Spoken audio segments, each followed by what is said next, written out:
former super lightweight world champion, former two-time welterweight world champion, and former super welterweight champion of the world, the undefeated Floyd Money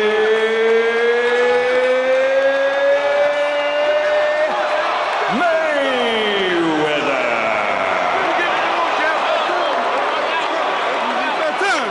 And fighting out of the blue corner, wearing silver with red, officially weighing in also at 147 pounds, a professional record consisting of 29 victories, including 22 knockouts with 2 defeats and 2 bouts even.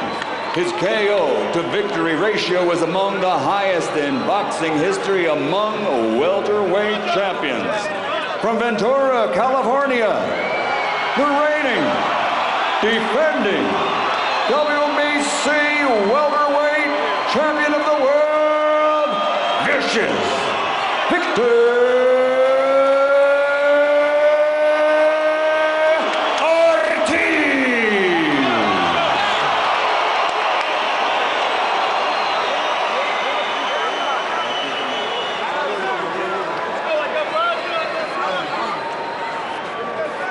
All right, guys. All right, gentlemen. We were the rules in the dressing room. I expect a good, clean fight. Obey my commands at all time. Watch out for the heads inside. Give me good sportsmanlike conduct. Remember, guys, I'm fair but I'm firm. Touch them up. Go. And right off the bat, Wayne McCullough, I'm going to put you on the spot. Tell me your assessment of Joe Cortez, the firm but fair referee, for a big championship fight like this. He did my championship fight in Japan in 1985. Pretty good, but when I fought Hamed in 1998 up in Atlantic City, he let Hamed away with holding me. When I got close, he broke me up. I want to fight, you know what I mean? And he wouldn't let me fight that night. And I actually had minor whiplash on my neck because I got pulled down so many times. And the referee didn't do anything about it. And I remember the Ricky Hatton fight. He took away a point when actually Ricky Hatton hit the ropes. And that planted the trap for Ricky Hatton to come in, and the check hook ended the night. This is it, the first round of this mega fight. The world has waited 16 months for the man recognized as the finest fighter of our era. Floyd Mayweather Jr., arguably the best fighter of all time, makes his return. Out of the ring, cocky, arrogant, egotistical, and inherent egoism, self-confident, assured. Inside the ring, superb, unique, fantastic. This is what Floyd Mayweather Jr. brings to the table here.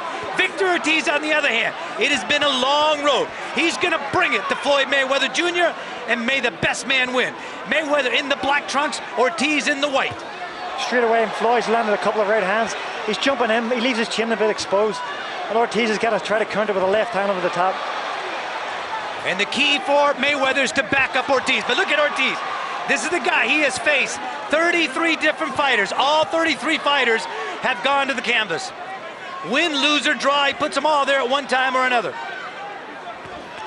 Good right hand from Floyd. But right away, Ortiz is trying to make Mayweather try to trade with him. That's a good thing for Ortiz. Mayweather's got his chin up, as I say, he wants you the peekaboo style, just like this. This is where Ortiz needs to throw left hooks to the body underneath Floyd's right arm. Don't try to go for the head. That's the plan for Ortiz. Aim for the shoulders and be glad for whatever it is that you happen to hit. Mayweather, on the other hand, the key is to back up Ortiz. If he starts backing up Ortiz, he's on his way. Mayweather's coming forward. That's a strange thing, believe me. He came forward against Mosley last year and got caught with the right hand. Well, this is the change in Mayweather. It used to be everything was the jab. Now he loves that right hand, that straight lead, right hand lead. Loves to come in with it. There you see it. And you see, he jumps in with it and he leaves his chin exposed. But fighters haven't caught on to yet. He's got if you're an orthodox, throw a left hook. If you're a southpaw, throw a left hand as well. And speaking of the chin of Mayweather, when he throws his shots, the chin comes up. That takes away the power. And explain that, Wayne. Well, it takes away the power. I said Mayweather stands up in the air, but he's got that peekaboo style. You know, he blocks shots well. But I think the game plan to beat Mayweather is when he fought Jose Luis Castillo back in 2002. That was the blueprint. Go to the body first, and then the hands come down, and then the sneak the shots over the top. And that's the thing. No one else has gone ahead with that plan. But Castillo made the blueprint, and especially the second fight was like 115, 113. Mayweather does not like to get hit to the body. And you see him trying to lead with that right hand is Floyd Mayweather Jr. Ortiz, on the other hand, this is the guy. You can hurt him. It doesn't matter. He's going to keep coming back. He showed that against Berto as the final seconds of round number 1. And I expected more out of Ortiz. I thought he would be coming at a relentless pace. And that's it. 1 round is in the books.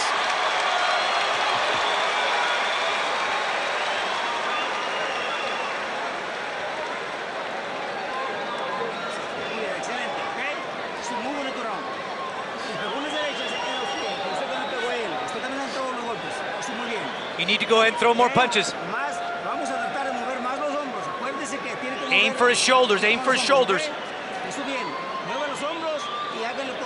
You need to go ahead and move your shoulders and throw your punches.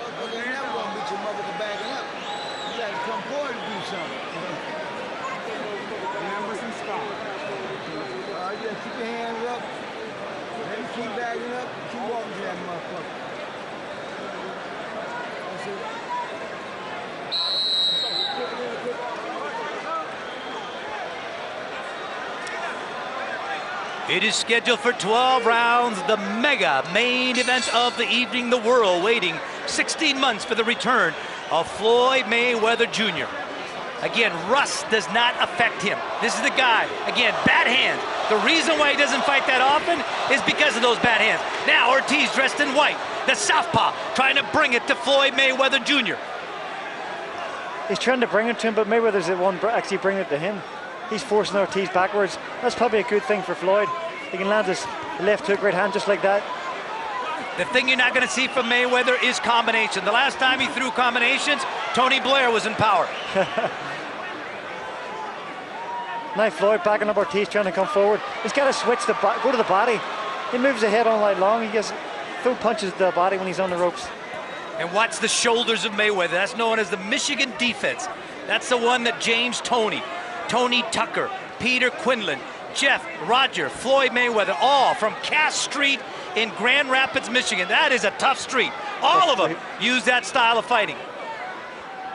And Floyd's been successful throughout his career. He's got that 0 on his record. He wants to keep it. He's doing well so far, pushing Ortiz back. Now watch the preciseness in Floyd Mayweather in his punches. He does not hit elbows. He does not hit shoulders. He hits the mark that he's after. Very precise puncher. Now this is what Ortiz has to do, attack the body, Wayne. Throw a right hook and a left hand to the body. He's got to throw more combinations, but he's got to be shorter with his shots, not as wide. There's that straight right hand. And Wayne McCullough, you sense Ortiz wants to, good right hand by Mayweather. Ortiz is waiting. Ortiz is waiting right there, Wayne. That's where he needs to work. He needs to step over, throw a right hook, left hook underneath. But he needs to 3, 4, 5, 6 punch combinations. The little subtle things that Mayweather does. Watch the way he uses that shoulder. The trainer, Danny Garcia. Good shot left right hand from Ortiz. He landed a good left hand. Ortiz is not going to go away. I can guarantee you that. He is going to be here for the duration of it, whatever it takes. Floyd's picking his jab out, and looking for the right hand over the top. He's being very cautious, but he still get the chin up in the air. Good combinations, 1, 2 from Floyd. There's a right hand from Floyd. That right hand seems to be there all night, but now here comes Ortiz.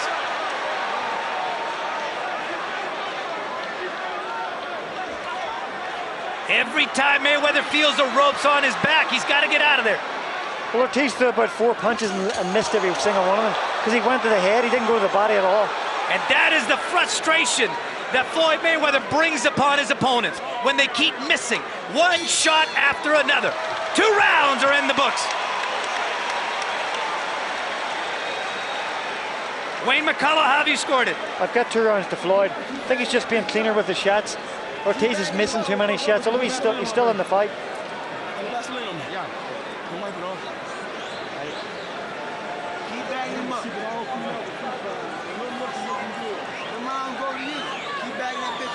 Interesting, they don't take out his mouthpiece. Every time you get close, that's when I want you to show. Straight and then move to your left. Move to your left as you throw the straight shot. You see Floyd he flicks a jab out, then a right hand right behind it. Just sets it up like a target practice bomb. Straight right hand over the top. And here it is again, bang, right on the button. That's what's winning the round for Floyd. See, I think they should call Floyd Mayweather the Black Widow because he plants that trap. Yes. He brings you in his web. And that's when he goes ahead and does the damage. He is as deceitful a fighter, a liar he is in the ring. Third round of a scheduled 12-1 rounder, our mega main event. Victor Ortiz in the white, Floyd Mayweather Jr. in the black trunks with the orange. Well, Floyd's corner wanted him to push Ortiz back, and Ortiz's corner wanted him to push Mayweather back, so we'll see who gets there first. You see that bounce in the step all of a sudden of Ortiz. They ask him to get close, throw the jab, and then move to the left. He's got to go to the body, but definitely got to go to the body. You go to the head, you're going to get frustrated all night long. And also, don't wait to counter. Wayne, he's got to take the fight to Floyd. He's got to, and he's got to give angles. He's got to move. Instead of going straight in, he's got to use that right jab, throw a left hook and a left hand behind it, and then step in, bang the body, bang the head, stay close. Just stay as close as he can. Don't let Floyd move around. Floyd Mayweather, the Black Widow, has lulled Ortiz into his web, and now he's fighting his fight. And Floyd throws that quick right hand. He stands in front, he just pops it out, straight right hand, and back to the left hook behind it. Ortiz, when he lunges, Mayweather's got the answer. Those counter shots. Straight right hand by Mayweather. Ortiz should throw a right hook and a left uppercut to the body when he's in close like that, but he keeps moving around to his right. Just keeps stepping around, and he's letting Floyd move to his right. And he's avoiding shots. Wayne McCullough, not one combination being thrown by Mayweather. One shot at a time. As you say, he's got bad hands. He's just picking the shots, winning the rounds. But I'd like to see Floyd actually step it up tonight and try to get a knockout. But he can be exciting sometimes, but not all the time. Ortiz has never seen a fighter like Floyd Mayweather Jr. Not with this speed, the preciseness, the footwork. This is a gifted man that was born to fight. Floyd Mayweather Jr. It'd be nice to see Floyd get a knockout tonight, as I say. Because his last knockout was against Ricky Hatton in 2007, December 07. And he's had 2 fights since then, both on points. So we'd like to see him get a knockout.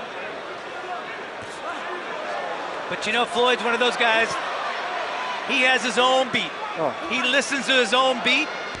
Love him, hate him, doesn't matter. He's got a business plan. He's going to cash in from both sentiments. Good right hand right there by Mayweather. I actually like the way Floyd's coming forward. He's actually getting a little bit exciting tonight, coming forward. What? Timing out that right hand beautifully as the final seconds of round number 3. Ortiz, it is Boxing 101. Floyd Mayweather Jr., the Professor.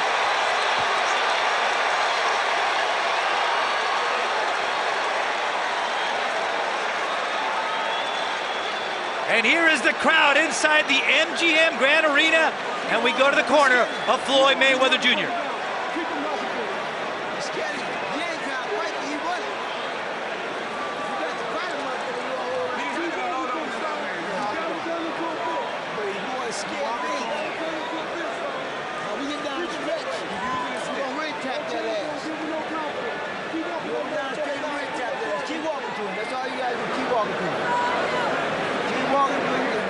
Here's some of the action in round 3. He throws that quick right hand. Look, every time he throws it, he lands it straight in the middle.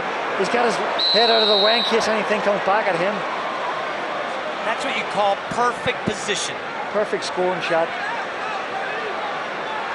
The Professor, Floyd Mayweather Jr. It is the 4th round of a scheduled 12-rounder. No titles need to be at stake here. You know, Floyd Mayweather Jr. is in another level. He is wearing the black trunks. Victor Ortiz in the white. Ortiz waiting. Floyd starting to throw combinations. Double jab, right hand, left hook. Look at this. Left hook, right uppercut. Look at this from Floyd. Wow. He's become exciting. I stand corrected. He has thrown combinations now since Tony Blair left office. There's that elbow. A master in the way he's able to defend himself there. But again, Ortiz is making the mistake there. He's not throwing body shots. Didn't throw one body shot. Floyd doing a great job of tying him up.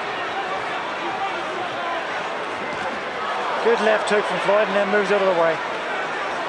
In a savage sport, you see Floyd Mayweather Jr. looking like Barishnikov. Oh. It's like a different level from Ortiz. That's what Ortiz has to Good do. shots. Go to the body. Just as I say that, he jumps on him. Go to the body. He keeps going to the head. If you try to outthink Floyd Mayweather Jr., you're not going to do it. Not in the ring. Look at those misses, and those take a lot out of a fighter. Take a lot of them. Ortiz is swinging for the fences. He's missing by a mile. Floyd's just content to just cover up. Full strip, chest down the middle. From the 8th round on, he's going to feel the energy that was zapped out of him by those big misses. This is where Ortiz needs to do his work. When Floyd covers up like that, he's got to go 6 and 7 punches. Start at the body and finish at the head. Just aim for the shoulder. Straight right hand against by Mayweather. Stops Ortiz in his track. The crowd chanting Ortiz, Ortiz. Mayweather used to that. Doesn't bother him in the least bit. He is the man in the moment. In the moment is where his mind happens to be. And he is usually 1 to 2 punches ahead of his opponents. He's going back. Ortiz is going back, and that makes it Mayweather's fight. Mayweather's relaxed. He's just picking his shots. Look at that straight right hand bang down the middle. Floyd's looking impressive tonight. After being out of the ring for what, 16 months? You think he never left? Here goes Ortiz. But again, missing. Oh, he used the head. He hit the head. Wait, that's a wait, here we go. He's going to take away a point. He's going to take away a point. That's it.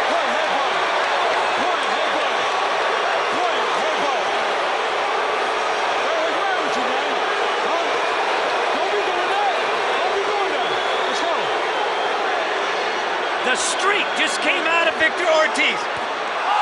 Oh! He knocked it down. Unbelievable! What happened there? He stepped on his foot when he landed the right hand. Did the referee say box? He didn't say box. Yes! He's gone. He's done. He's done. Woo. Let's take a look at this replay. But Floyd Mayweather Jr. now 42-0. 26 beats by The Joker could say to box. Did he tell the guys to box? I don't know if he said that or not. He did say, and you know the rule of boxing is protect yourself at all times. That is what has to be understood. Ortiz doesn't even know what happened to him. Protect yourself at all times. Those are the instructions since you first lace on the gloves. But for me tonight, Floyd Mayweather actually looked impressive. He came forward, picked his shots well. Ortiz got dirty, then he knocks him out. Ortiz does not know what happened.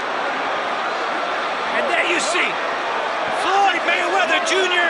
And he says, if Manny Pacquiao is willing to take a test, an Olympic-like test, we can see that fight. And you know what? Should happen. The world wants to see that fight right there. They don't want to see it. Just do the test. Let's get the fight done. Both guys will make $50 million, but the fans want to see it. Look at those eyes. He's gone. He doesn't even know what happened to him.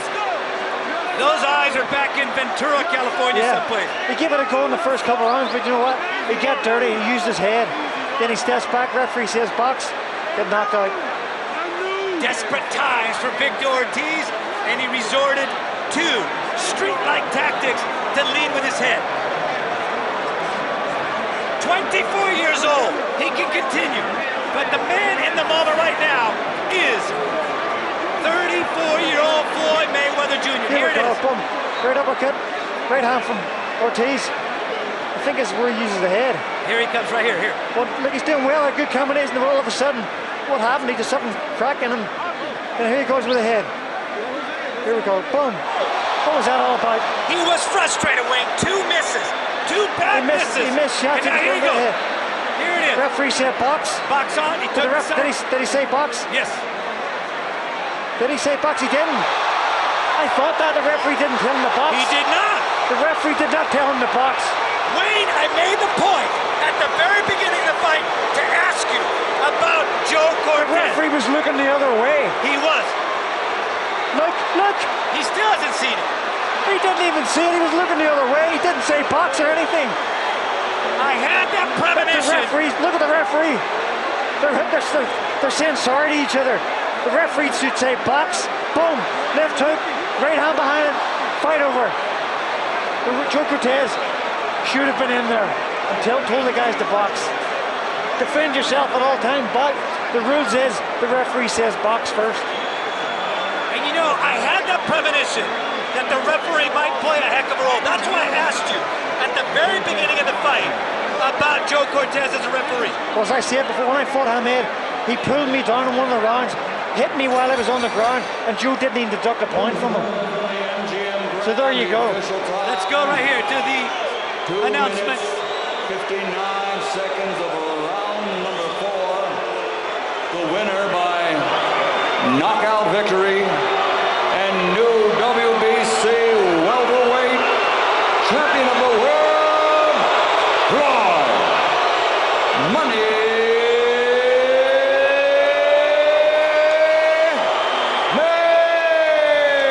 Mayweather. I think this kid's a little delusional. I'm gonna go out there and teach him a lesson for in his mouth. I'm looking at striking with Jake Shields. I have no intention of taking him down. I'm going to keep it on the feet and definitely knock him out. I've gone against lots of these strikers. I've all said the same thing. They're going to go in there and knock me out, but none of them have been successful, and he's not going to be either. And here we go.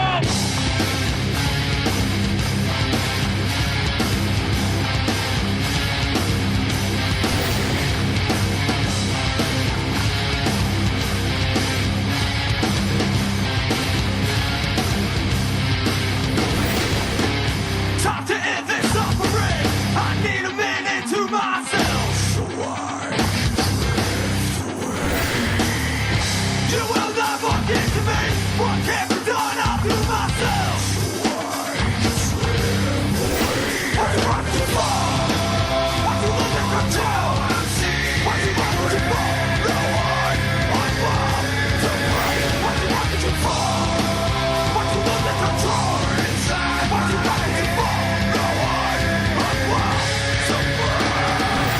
Face the pain, no escape, can you step to this? Face the pain, no escape, can you step to this? Face the pain, remember it's a prison. Face the pain, no escape, can you step to this? Face the pain, no escape, can you step to this? Face the pain, remember it's a prison.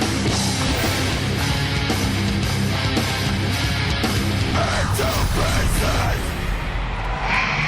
The Octagon has traveled down the mighty Mississippi and stopped here in the Bayou for UFC Fight Night Live, presented by Bud Light. Great to be in New Orleans, Louisiana, and we have a great night of fights in store for you this evening. Hi everybody, I'm Mike Goldberg. Welcome once again to the Ultimate Fighting Championship. Jake Shields, 15 straight wins, nearly 7 years without defeat. He fought for the title against George St. Pierre. He lost that night, but that loss pales in comparison to the loss 3 weeks ago of his father Jack, his best friend, his mentor, and his longtime manager. My partner Joe Rogan, the thing about Jake Shields, he said, hey, my father would want me to fight, and that's what he's going to do. It was a huge, devastating loss to him, but you know what? Jake Shields is going to take that terrible feeling, that emotion, and channel it towards this fight. If you go back to the Buster Douglas-Mike Tyson fight, and remember that Buster Douglas had lost his mother just a bit before that fight, and he used it to put on the performance of his life.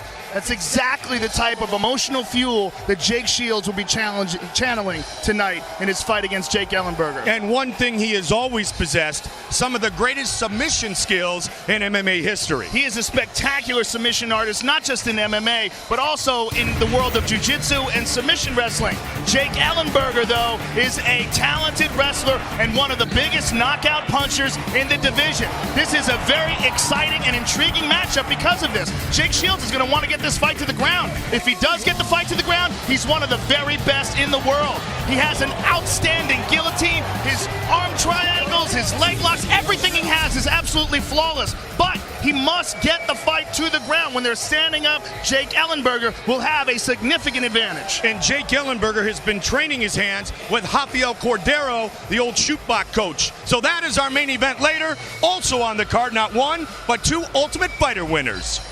In the featherweight division, Jonathan Brookins fights in the octagon for the first time since becoming the Season 12 winner, the Ultimate Fighter. And tonight, he looks to take out 12-1 Eric Koch. In the middleweight division, Court McGee will look to extend his 7-fight winning streak against the South Korean Dong-gi Yang. And coming up next, it's a middleweight matchup between UFC veterans as Alan, the Talent Belcher, returns to take out the Canadian Jason, the Athlete McDonald. Tonight's Locker Room Cam is brought to you by Killer Elite, starring Jason Statham, Clive Owen, and Robert De Niro. In theaters Friday. You are watching UFC Fight Night live on Spike. Beautiful New Orleans, Louisiana, playing host tonight to the Ultimate Fighting Championship. UFC Fight Night live on Spike is being brought to you in high definition. Our first fight of the night is at 185. Alan Belcher is finally healthy and fired up for a triumphant return to the octagon against the athlete, Jason McDonald. Forced out of the octagon for over a year due to injury, Alan Belcher returns to action tonight against veteran middleweight standout Jason McDonald, a fighter who knows what it's like to be on the sidelines and who never wants to be there again. I'm ready. I feel like this is going to be an awesome performance. I lay it all on the line. I put my heart and soul into the fight, and that's what I'm going to do tonight. Alan coming off a long layoff, it's important for me to put a lot of pressure on him everywhere and see if he can handle it. One of Canada's finest mixed martial artists, Jason McDonald thought his impressive career was nearing its end after a series of debilitating injuries.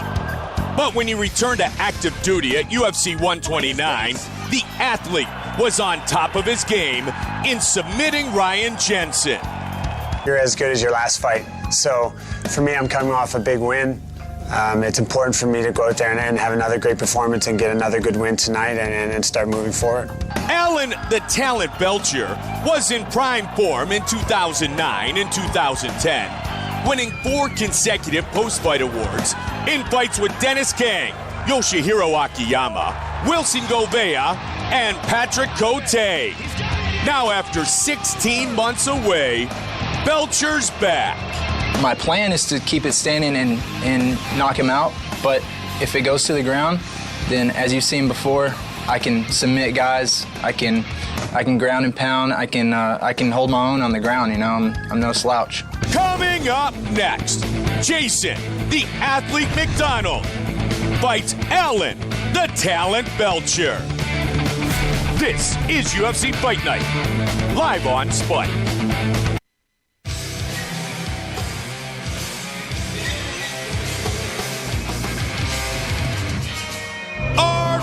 The tape for this, our first fight of the night, is brought to you by Bud Light. It's the sure sign of a good time. Here we go. Alan Belcher returning for the first time in 16 months after 2 surgeries to repair a detached retina in his right eye, facing off against Jason McDonald, who won coming off that horrible injury to his leg in Montreal. McDonald is older, and he has a 5-inch reach advantage. And to get things started, here is Bruce Buffer. Ladies and gentlemen, we are live from the Montreal Convention Center in New Orleans, Louisiana, for Ultimate Fight Night Live. And now, it's time to begin our first bout of the evening. 3 rounds in the UFC middleweight division. Introducing first, fighting out of the blue corner, a mixed martial artist holding a professional record, 26 wins, 14 losses. He stands 6 feet 3 inches tall, weighing in at 185 pounds. Fighting out of Edmonton, Alberta, Canada, Jason, the Athlete McDonald! And now introducing his opponent, fighting out of the red corner, a freestyle fighter holding a professional record, 15 wins, 5 losses, standing 6 feet 2 inches tall, weighing in at 186 pounds. Fighting out of Biloxi, Mississippi, Alan the Talent Belcher! And when the action begins, our referee in charge, Dan Mergliata. Dan Mergliata, our referee. UFC Fight Night Live here on Spike, presented by Bud Light. The lovely Shondella. Let's go. Beautiful Ariani, and here we go! Tonight's clock brought to you by the United States Marine Corps, the few, the proud, the Marines. Black and blue trunks for Alan Belcher, white trunks for Jason McDonald. Jason immediately shoots for the takedown, does not get it, and Alan ties him up. Alan has a very good Muay Thai clinch. McDonald, outstanding submission specialist. 19 of his 26 career wins have come by a submission finish, including his recent win in Toronto over Ryan Jensen. Mississippi, about 90 miles from New Orleans, as Belcher fights here in Louisiana tonight. Jason is not letting Alan go. He had wrist control on the left arm, and he had a strong overhook on the other arm. Now he's trying to get that takedown.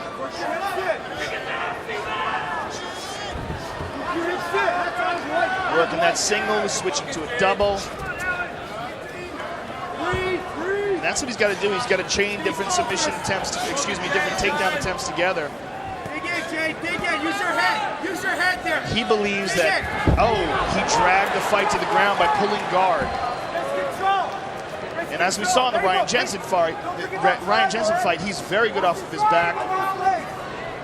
Especially now when the fight is young and neither guy is covered with sweat.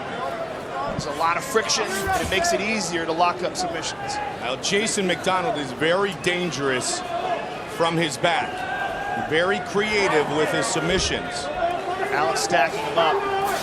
Drops an elbow on him. Belcher worked a ton of jiu-jitsu during his camp in Milwaukee at Rufus Sport with Joe Zepparino, the Brazilian jiu-jitsu black belt and the coach for Team Rufus Sport. He knew he was facing off against a real tough submission specialist and a fellow veteran in Jason McDonald tonight. Jason's trying to control wrists. Alan tags him with that punch. Yep. 1, 2, 3 times. And the type of puncher that Alan is, even from inside your guard, you're in a lot of trouble if he tees off on you. And he's really pushing the pace and teeing off here. Jason's in trouble. Belcher trying to finish this fight very close to being big over. elbow. Mergliata right on top of the action. McDonald trying to cover up. Vicious ground and pound by Alan Belcher. Alan trying to step over and avoid this Kimura attempt by Jason McDonald. He's got to pull his arm out of this. Belcher with some heavy ground and pound. Alan's got to defend here. And now he is turning it around on Jason McDonald. Inside control here. Looking for a mounted crucifix, wants to put that right arm in between his legs. McDonald wanted it here, but Belcher taking advantage. Don't forget, 1 week from tonight, Jones versus Rampage. Joe will visit with both men here tonight during UFC Fight Night Live on Spike. Big left hand. Jason just rolled over. He's in a lot of trouble. He's going for that Kimura again. But Alan is all over him. Belcher out 16 months with the 2 surgeries to his right eye and trying to finish his fight early. That's it. And it's all over. Alan, the Talent Belcher, returns and earns the victory. Hey, good job. You gotta go take care of her. Beautiful victory for Alan Belcher. Welcome back to the UFC. Fight replay brought to you by Popeyes, where authentic Louisiana cooking meets fast food. Welcome to Louisiana Fast.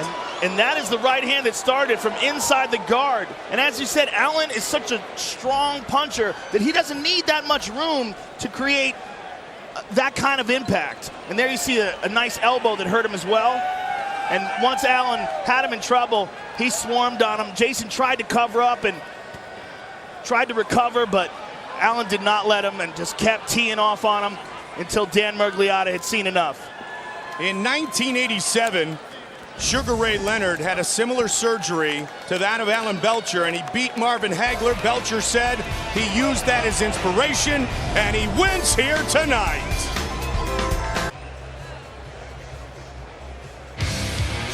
UFC Fight Night, live on Spike, presented by Bud Light. Alan Belcher wins the first battle on the Bayou, and with the official decision, here is Bruce Buffer. Ladies and gentlemen, referee Dan Miragliotta has called a stop to this contest at 3 minutes, 48 seconds of the very first round. Declaring the winner by verbal tap out due to strikes, Alan the Talent Belcher. What a relieved Alan Belcher.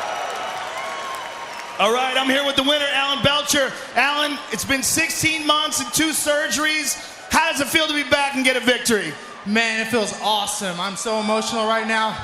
I've been through so many trials and tribulations. The past 16 months has been up and down for me. I didn't know if I was ever gonna fight again. And I know tonight, this is what I wanna do. I wanna pursue that belt. And I'm back, baby. Well, let's take a look at the finish. You caught him with a big right hand from inside the guard. And that's what started it all off. And once you had him hurt, you just started unloading on him until he verbally tapped out. Yeah, I mean, guys, I'm not the same fighter I used to be. When I'm on the ground, I'm just as dangerous as when I'm standing up. So don't second guess my ground game. Well, congratulations and welcome back. It's great to see you win. Alan Belcher, ladies and gentlemen. Alan the Talent Belcher wins tonight in his first fight back inside the octagon. Congratulations to the talent. New Orleans, Louisiana's own Melvin Gillard in the house this evening. Tonight's Locker Room Cam is being brought to you by Killer Elite, starring Jason Statham, Clive Owen, and Robert De Niro, in theaters Friday. Jake Shields, the owner of 26 career mixed martial arts victories, is very confident that he will win tonight and begin another run towards the UFC welterweight title. Standing in his way, Jake Ellenberger, who tonight looks for his 5th straight UFC victory and the biggest win of his mixed martial arts career. So our main event later tonight here in New Orleans features 2 of the best welterweights in the UFC today. And 1 week from tonight, the youngest champion in UFC history will look to defend his title for the very first time. Took a turn, Mike. He's wobbled. Looking to finish Shogun. And it is all over. John Jones is the youngest champion in UFC history. UFC light heavyweight champion of the world, John Jones. I want my belt back.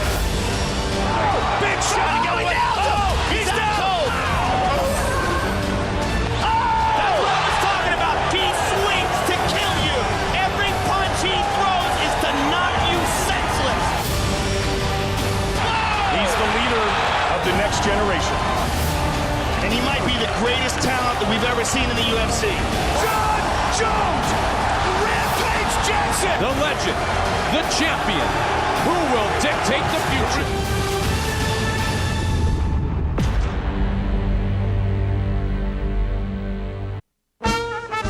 welcome back. Bud Light and the UFC are excited to welcome thousands of Bud Light and UFC fans to New Orleans for the very first Battle on the Bayou.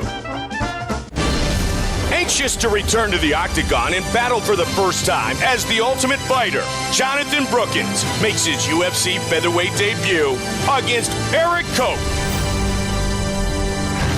It's taken nearly a year for the Ultimate Fighter Season 12 winner, Jonathan Brookins, to begin his proper UFC career. But with a Fight of the Night candidate against Eric Koch on tap, you can expect that the wait will have been worth it. I still have a lot to prove that I belong in the UFC. To me, this fight is definitely an opportunity to do it.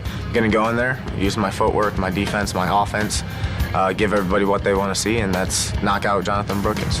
Nicknamed New Breed, 22-year-old Eric Koch is proving himself to be the flag bearer for the next generation of mixed martial artists, as he can not only submit you, but also knock you out, something his last two victims, Francisco Rivera and Rafael Assunção, will admit to.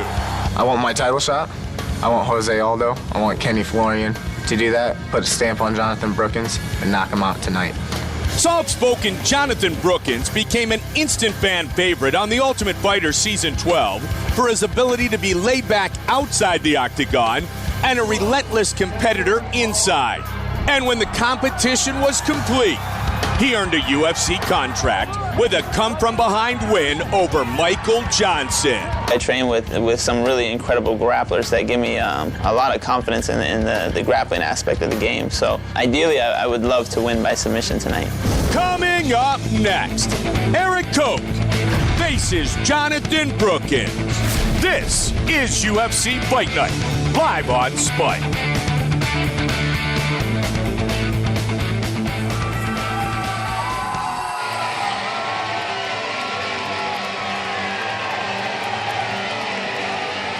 He is New Breed, Eric Koch, born in Cedar Rapids, Iowa, fighting out of Milwaukee, Wisconsin. A victory for Team Rufus Sport, already in the books for Alan Belcher. Now it's Eric Koch's turn to step into the octagon. He is a very talented young man at only 22 years of age. He's got a lot of potential in this young guy. Very, very disciplined and very big for 145 pounds. Cuts down from upwards of 180, which is unbelievable, but I've seen him when he's heavy, and he's a big guy. It makes it hard to believe that he can get down here, but we talked to Duke Rufus about it. He said he's unbelievably disciplined with his diet, boils chicken, and eats all clean food, makes sure there's no processed food in his diet, low sodium, weighs out all of his portions, and makes it down to 145 pounds, where he's absolutely huge. Very talented, very well-skilled in all areas of the game, a very good kickboxer, and according to Josie, his jiu-jitsu coach, he's got a brown belt level game, but won't give him a brown belt until he puts the gi on. Now let's see what happens in the future. On the ground, I'll tell you, on the feet, he's outstanding. Back-to-back knockout of the night awards. In the WEC, he knocked out Francisco Rivera, and then in his UFC debut with a right hook, he finished Rafael Assunção. Eric New Breed Koch, representing Duke Rufus and Team Rufus Sport.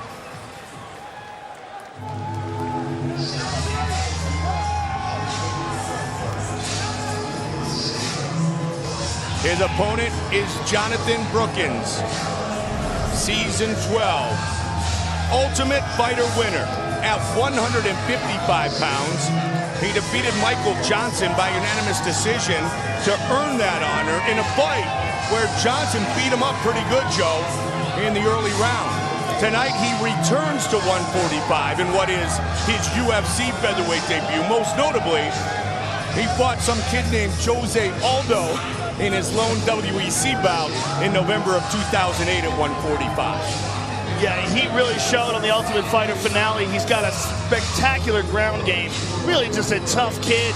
He's not the best striker in the world, but he's working on improving that aspect of his game. But he's very, very durable, very intelligent, very determined, and he's got a tremendous amount of heart.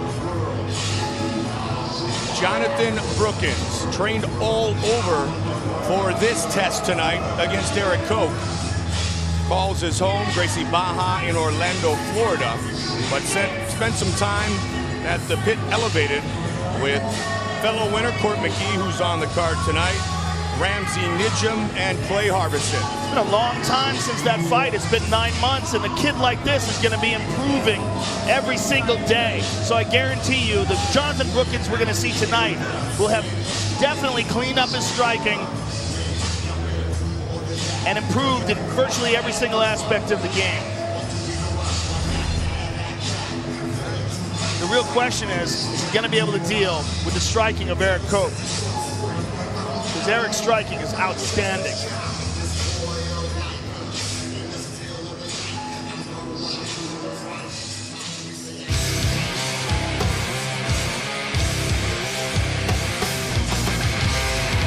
Our tale of the tape for this featherweight fight is brought to you by Bud Light. It's the sure sign of a good time. Here we go. The Ultimate Fighter winner, Jonathan Brookins, 4 years the elder of Eric Koch. 2 inches taller, he will have a 4-inch reach advantage. With the introductions, here's Bruce Buffer. Ladies and gentlemen, this fight is 3 rounds in the UFC featherweight division. Introducing first, fighting out of the blue corner. This man is a freestyle fighter, holding a professional record, 12 wins, 1 loss, standing 5 feet 10 inches tall, weighing in at 146 pounds. Fighting out of Milwaukee, Wisconsin, Eric New Breed Koch. And now introducing his opponent, fighting out of the red corner. This man is a mixed martial artist, holding a professional record, 13 wins, 3 losses, standing 6 feet tall, weighing in at 145.5 pounds. Fighting out of Orlando, Florida, ladies and gentlemen, he is the Ultimate Fighter Season 12 winner, Jonathan Brookins. And when the action begins, our referee in charge, Myron Godet. Myron Godet, our referee. Brookins fighting in the UFC for the first time at 145, but not at 145 for the first time in his MMA career. Let's fight. Here we go. Tonight's clock brought to you by the United States Marine Corps. The few, the proud, the Marines. Southpaw versus Southpaw.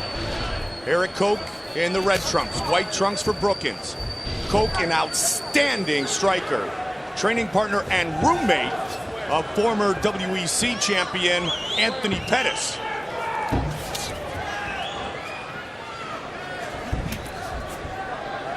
Brookins looks for the leg. Drop down on a single. He likes the lateral drop, and he loves to take his opponents down to the ground and submit them. That is definitely what he wants to do in this fight. Koch should have a significant advantage in the striking. Brookins has got his leg twisted in a weird way. Koch got out of that. Nice wide base by Koch, stopping that takedown. Tonight, the first time Brookins fighting as the Ultimate Fighter. Been out with a broken orbital socket, caught a knee when shooting and training. But he's ready to go. Court McGee also out an extended amount of time, returning tonight. Koch avoids that takedown. He's going to try to spin out of here, and you hear Duke Rufus telling him to do just that. And as we said, Duke Rufus mentioned that Alan Belcher worked a lot on his ground game, set to face off against Jason McDonald. Same for Eric Koch with Joe Zeffarino in Milwaukee. Good elbow by Brookins. Very solid elbow here. And if Brookins can keep Koch right up here against his cage and do some more of that, he can soften him up a bit. Knee to the body there by Brookins. Ben Askren, the Olympic wrestler, also a member of Team Rufus Sport.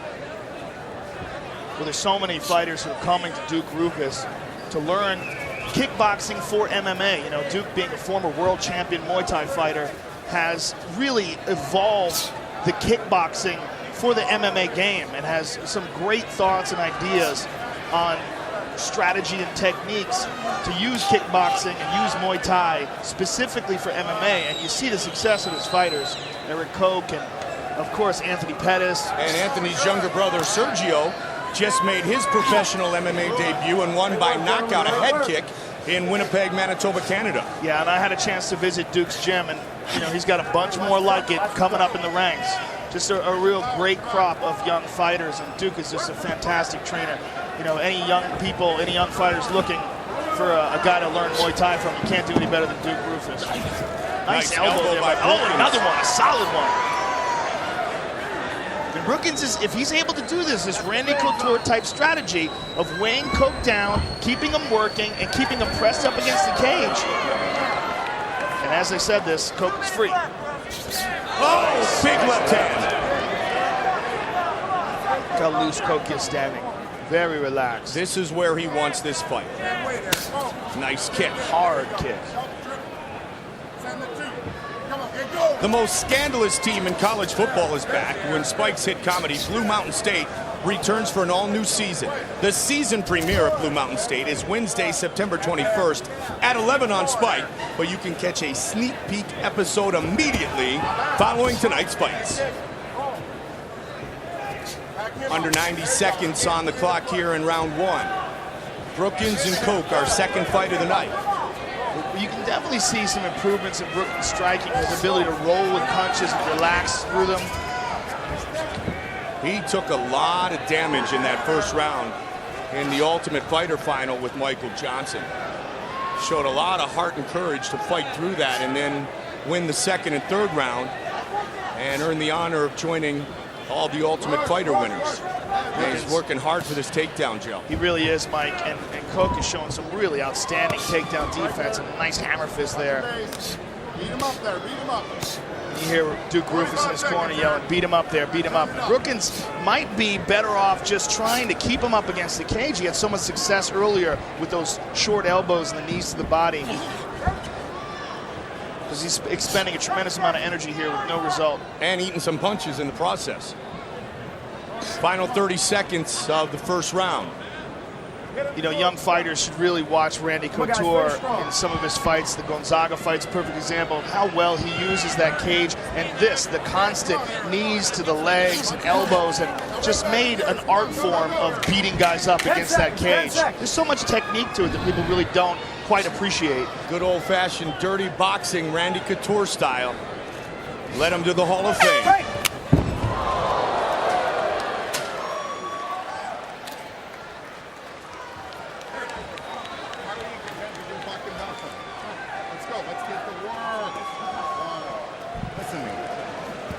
You got to stay busy with your strikes. You're looking for results. Quit trying to drop them with one. Just keep hitting them. Move, move, move. Side, side, move, move. Hit, hit, move.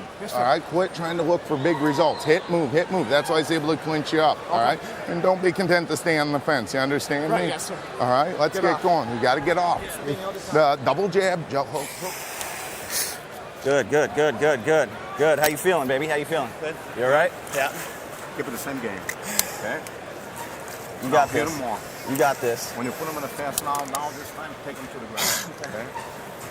Yeah, take him. Take that leg. If you get that leg, tree top his ass. His hands are coming down, Brooke. His hands are coming down.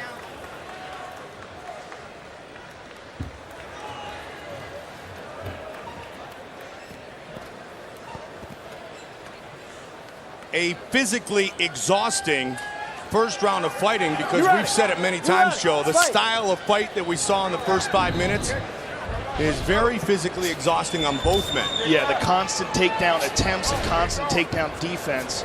It's you're always straining at full clip. Good kick by Eric Coke. Duke Rufus in between rounds said, I want you to stick and move. Let's not just go for the one big shot. Let's put combinations together. Let's get in and out and move a little bit. Brookins just staying out of harm's way, and he wants him to stay off the fence too, but Brookins won't have that. Brookins' corner felt like at the end of the round, Coke was dropping his hands. They want him to capitalize on that. And at the bell, we saw Brookins hit that lateral drop and bring Coke down to the ground. But that could very well have been because Coke relaxed because he knew there was only a couple seconds left.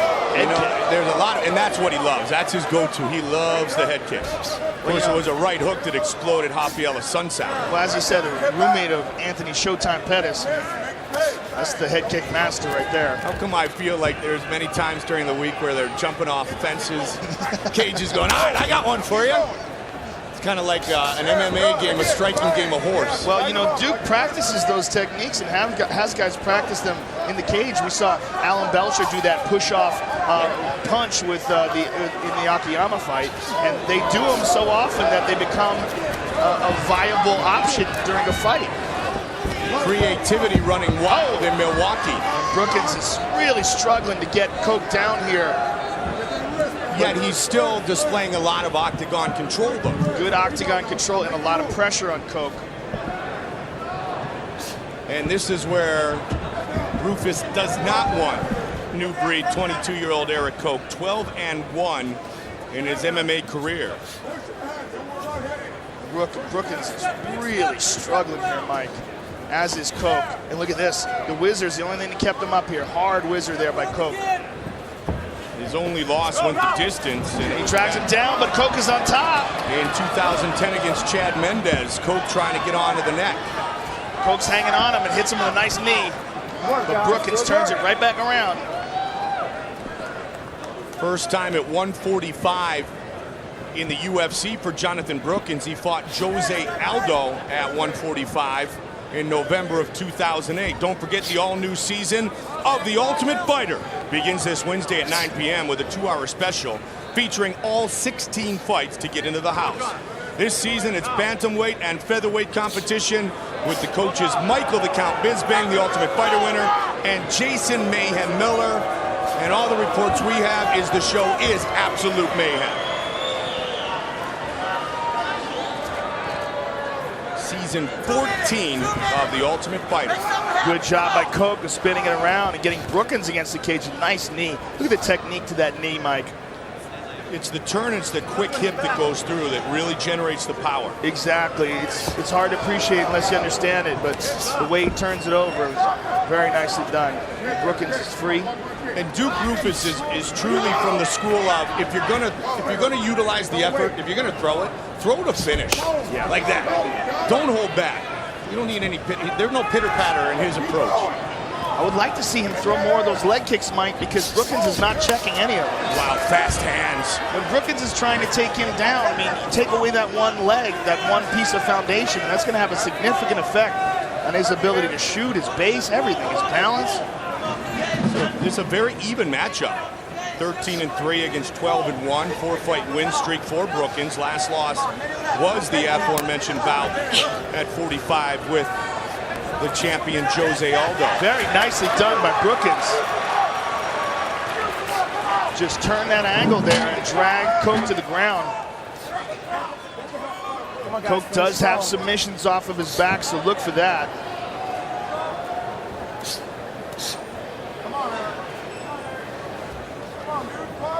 That's a triangle submission in the WEC. Oh, on the way up. Brookins training with fellow Ultimate Fighter winner Court McGee, finalist Ramsey Nijum, Clay Harbison at the Pit Elevated in Utah. Jason Mertledge in charge, and John Hackelman has put together a nice little subsidiary. That's definitely going to help his conditioning, training at altitude up there in Utah. And in a grueling fight like that, that's going to come into play. Final seconds of round number 2 here in New Orleans. Right.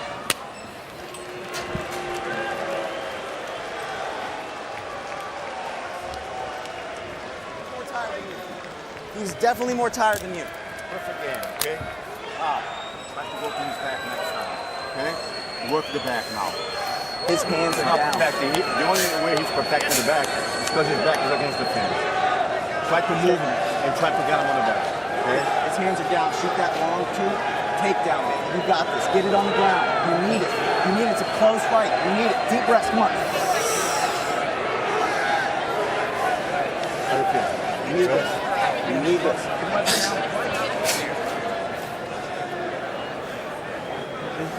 Don't let the clinch happen. Push, boom, boom, hit, move. Numbers. Don't even worry about hitting big. Just hit. You did that great 1-2-3 low kick last combo jab, then do it again and move. Okay. All right, let's go. Don't look for results. Let's go. You can do this. Yes, sir. Yes, let's sir. do what we trained to do. Got it? Yes, sir. All right, let's go. Set for the start of the 3rd and final round. Duke Rufus is very adamant that he wants Eric Coke to move, to kick, punch, and move, and he's tired of him getting tied up by Jonathan Brookins. But, you know, Brookins is doing what he wants to do. He really wants to close that distance, and he's doing a great job. Brookins also trains at Gracie Baja Orlando. That's what he considers his training home. And his corner immediately said, perfect game plan. Continue to do exactly what you've done the first 10 minutes. Well, he's forcing Coke out of his style. He's forcing Coke to fight the grappling game up against the cage. Instead of this is what he wants, and this is what Duke wants. Long range, kicks, punches, and moves. He said that you were great with the 1-2-3 leg kick before. Let's see more of it. And then it just became a good old-fashioned pep talk of you can do this. Slips, but a knee by Brookins. Brookins is such a strong grappler. You know, when he ties up with Coke, he's been able to get the best of those exchanges. And it was his grappling which was the key to the victory over Michael Johnson in the finals of season 12. And his conditioning and his heart, for sure. Because Johnson is also a great grappler.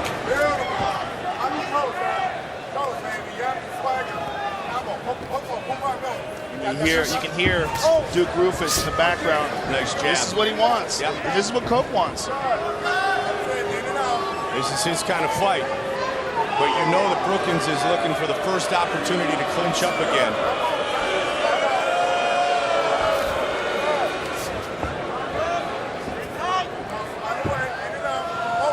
You hear slide away in and out. Low kick move, low kick move. You know, when it comes to straight stand-up, Coke clearly has an advantage over Brookins. Brookins is getting better at his stand-up, but it's awkward. And he's stuffing. But he's strong. He's strong, and he's a good grappler. And he was strong at 55, so down here at 45, as long as this weight cut doesn't drain him too much. And we haven't really seen any signs of that. And he keeps doing this with, you know, you see how he had Coke's leg all twisted up there? He keeps doing that. Again, he's got that single. Coke's doing a real good job of defending the takedown, but again, he's not in a place where he wants to be, and he's not in a place where Duke Rufus wants to be. This is Brookins. This is what he wants. Don't forget, 1 week from tonight, Bones and Rampage for the light heavyweight title. Coverage begins right here on Spike with prelims live. 8 in the East, 5 in the West. Joe will visit with both men here on UFC Fight Night Live. And see, again, this is Randy Couture. If he had a guy up against a cage like this, it's constant. Punch, elbow, knee to the leg, knee to the leg, knee to the leg, punch, elbow. And Brookins is not doing that. He's just kind of holding him in place, looking for a good spot, but you got to utilize his position to do damage. And yep, they break off because of that. Coke's got to open up. Oh, almost leaned right into that head kick. Combination. Look for the low kick now. There it is. Nice. And again, Brookins does not check that low kick. And it might be because it's coming so fast, he doesn't see it coming. Look at that. Tucked under. He baited him with a little punch, or a little kick rather. And Coke gets double underhook. Look at that. Beautiful. Right back up. Oh, big swing and a miss by Brookins on the way up. 90 seconds remain in this fight. Tough fight to score, Mike. You know, I think Brookins is controlling it more, doing what he wants to do more, but, you know, it's how much do you score this? Right, you know? well, effective striking, grappling, aggression, and octagon control. So much subjective, yes. So much room for the judges to decide here, which is obviously not a good idea. But 1 minute remains. Props to Brookins for forcing Coke to fight his kind of fight, because, you know, stylistically, it looked like a nightmare for him.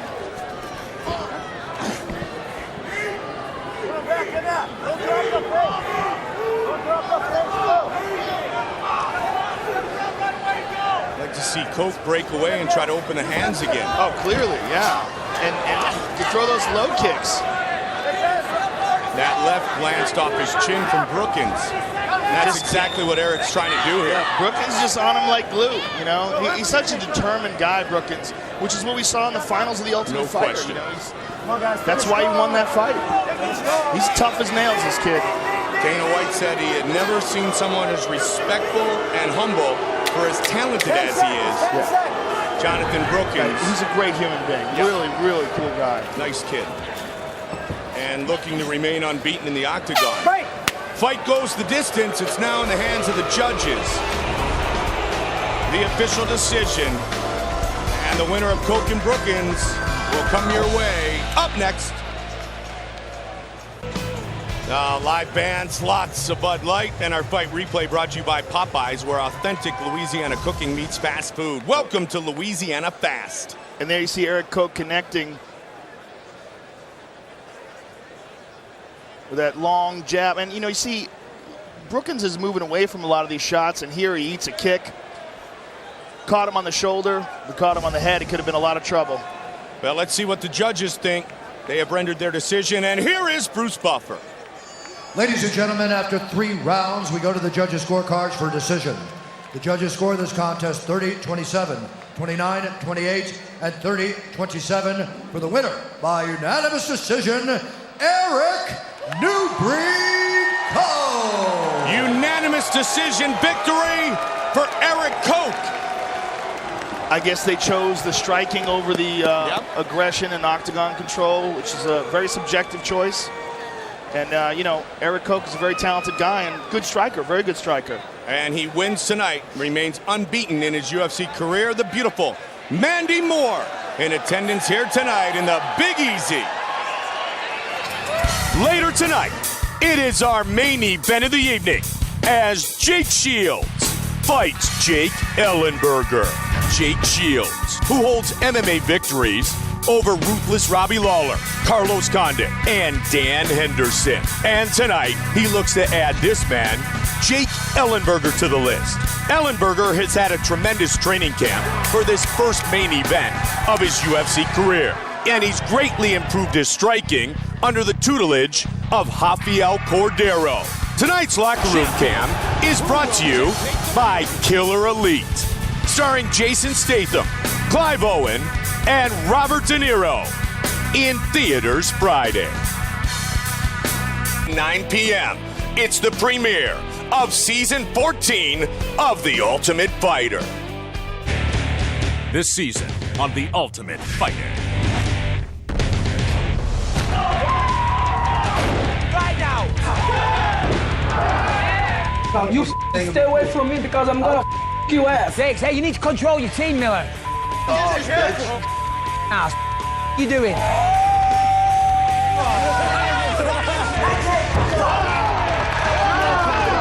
Come on, Coach Jack.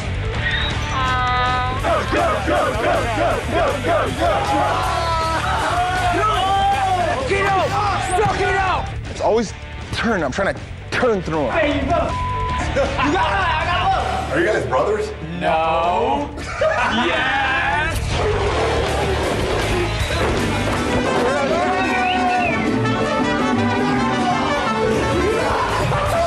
What the fuck, yo? What the f are you talking to? I will smash your asses.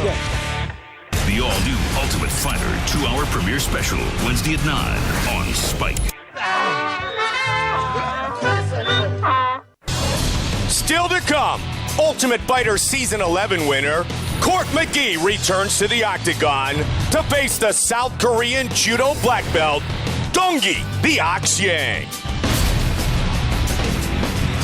From tonight, that man, the youngest champion in UFC history, Johnny Bones Jones, who defeated Mauricio Shogun Rua to win the title, will look to defend his belt for the very first time in Denver, Colorado against the former light heavyweight champion, Quentin Rampage Jackson. Live on pay-per-view, 9 in the East, 6 in the West, 1 week from tonight. And coming up next, John Jones, the champion, and the challenger, Rampage Jackson, visit with Joe Rogan. The champions. All right, I am joined via satellite with the 2 men involved in one of the biggest light heavyweight fights in history. The champion, John Jones, joins us from Albuquerque, New Mexico, and the challenger, the former champion, Quentin Rampage Jackson, joins us from Denver, Colorado. Now, let's start with you, John Jones. You are the champion. This is the first fight where you will be defending that title, and you're defending it against one of the most dangerous knockout artists in the sport and a guy with a serious history, with a lot of experience under his belt. Give us your thoughts on this upcoming title fight for you. I feel like I know what I'm getting into with Quentin. I've been watching his 40-something fights every day. I mean, his DVD is in my laptop constantly, and while he's playing video games, I'm watching him. So hopefully I can show that I don't get hit a lot for a reason, and hopefully we can keep it going. Quentin, how do you respond to that? We know he's watching me. He's watching my training. He's watching everything. I'm fully confident in this fight. I don't care what he's watching. You know what I'm saying? He can keep watching, but on the 24th, he's going to be watching the lights from on his back. Now, John Jones, how do you respond to Quentin's accusations that there is a spy in his camp? And, you know, what he did was fake an injury, talk about this injury, and then all of a sudden he gets a call from Joe Silva asking if he has this injury. Your manager says, oh, I read about it on Twitter. But according to Quentin, there was nothing on Twitter about this. He believes there's a spy in his camp, and that spy talks directly to your camp. I think it was a tactic of his to try to get in my head, which it worked. But you know what, Rampage? You did it way too soon. You should have did it fight week, because now it just shows more of your character and your paranoia. And you know, do what you got to do, Rampage. I think you're setting yourself up for failure. You said it at the press conference. I always have an excuse for why I lost. And after this fight, you can tell everybody you want to tell that I had a spy in your camp. And I hope that makes you feel better. What do you think about that, Quentin? I'm not caring what this kid talking about. He sounds like real guilty. I don't care if it disturbed him or not. It don't bother me at all. I kept it real, and it's proven that it was a spy in my camp. It's proven. The proof is there. How do I sound guilty? I mean, who do you train with that I know? I mean, how possibly? How does it give me any advantage to call? I'm gonna tell you how I focus on me. I focus on my skill set. I focus on what I need to do in order to be the best John Jones. What your manager said. Check what your manager said, homie. I'm gonna tell you how it's suspicious. Check what your manager said. He said that he read it on Twitter, but he heard that I'm sparring with one of your old sparring partners. That wasn't on Twitter. How he heard that? How he read something on Twitter then heard that who I was sparring with? That just showed that your ignorance from your camp. And if you pay attention to the interviews, I never said that you did. I said maybe your manager. I said I don't know. I never blamed you. But, you know what I'm saying, when somebody falsely accused me of something, I want to make a statement and say, hey, this is what happened, this is what's up. You know what I'm saying? All right, gentlemen, I'm going to ask you one more question each. I'm going to ask you one more question each, starting with you, Quentin. We are 1 week away, September 24th in Denver, Colorado. When all is said and done, the fight is over. Tell me what's going to happen. I'm going to blow him out the water. I'm going to destroy John Jones on the 24th. He's getting John destroyed. Jones, I'm going to ask you the same question. When all is said and done, September 24th, after that fight, how does it go down? The only thing I can promise my fans is that I'm going to go out there and I'm going to try my hardest to have fun and play the game that I love. We are 1 week away from a spectacular matchup. September 24th, live in Denver, Colorado. The challenger, Quentin Rampage Jackson, will take on the champion, John Jones, for the light heavyweight championship of the world. Gentlemen, thank you very much, John, and good luck next week. You're getting destroyed, homie. Thank you. Thanks for having me, Joe. Trust me on that. Yeah, you're getting destroyed, homie. Yes, indeed. Go to UFC.com on Monday for the extended interview with John Jones. Something you will not want to miss. Log on to UFC.com. UFC 135, 1 week from tonight, only on pay-per-view. Our next fight is in the middleweight division. With an undeniable ability to overcome all of life's obstacles, Court McGee returns to his fighting life against South Korean Dong-gi Yang in search of another Octagon triumph. South Korea's Dong-gi Yang and Utah's Court McGee aren't fancy in the octagon, but they both get the job done by keeping the pace high and punishing their opponents. That's the recipe for a battle to remember tonight. My job is to come out and showcase my talent, and that's exactly what I'm going to do. I'm going to come out and I'm going to beat Dong-gi Yang. 커트맥기가 레슬러인지 아니든지 뭐 상관없습니다. 어떤 걸 가져든지 무조건 이길 수 있습니다. A fighting pioneer who is paving the way for other Korean fighters, Dong-gi Yang put his name on the board in the UFC with an impressive second-round TKO of Rob Timmons. And he wants nothing more than to mimic that effort against Court McGee. 뭐 1라운드는 뭐 탐색전을 한다 쳐도 2라운드부터는 체력 아끼지 않고 밀어붙여서 들어가겠습니다. 그래서 2라운드 안에 승부 볼 수 있도록 하겠습니다. Winner of the Ultimate Fighter Season 11. Court McGee has seen injuries keep him from following up on his stirring UFC 121 win over Ryan Jensen. But now that he's fully healed and rested, he plans on firing out of the gate against Dongyi Yang tonight. Tonight, you're going to see a battle of will. My conditioning is excellent. My focus is excellent. And I'm going to go out and I'm going to figure out how to beat him. Coming up next, Dongyi, the Ox Yang, squares off against Court, the Crusher McGee. This is UFC Fight Night, live on Spike.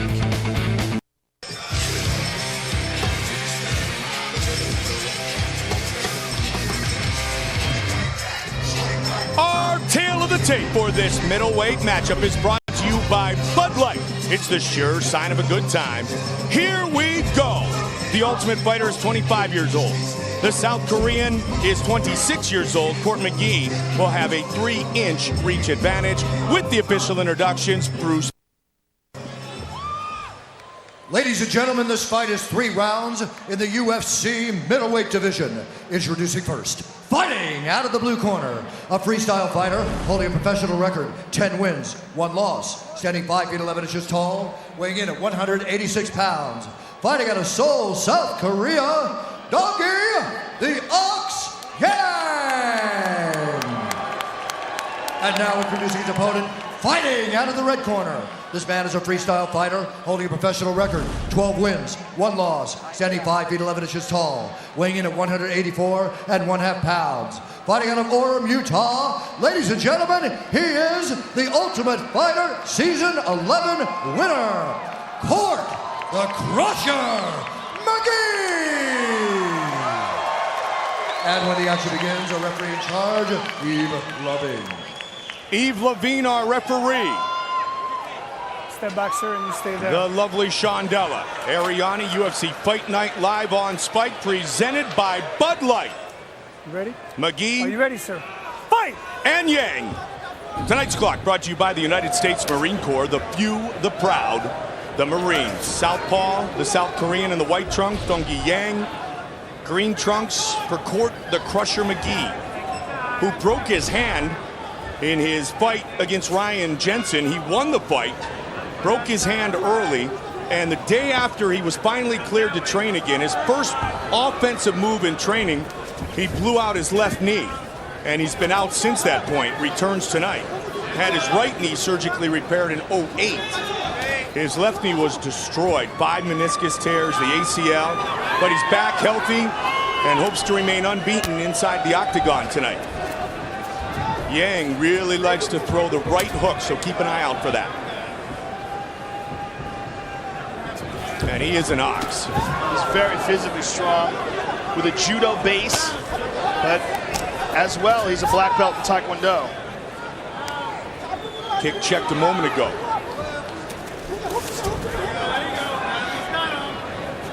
Able to slip out of the way on the retreat.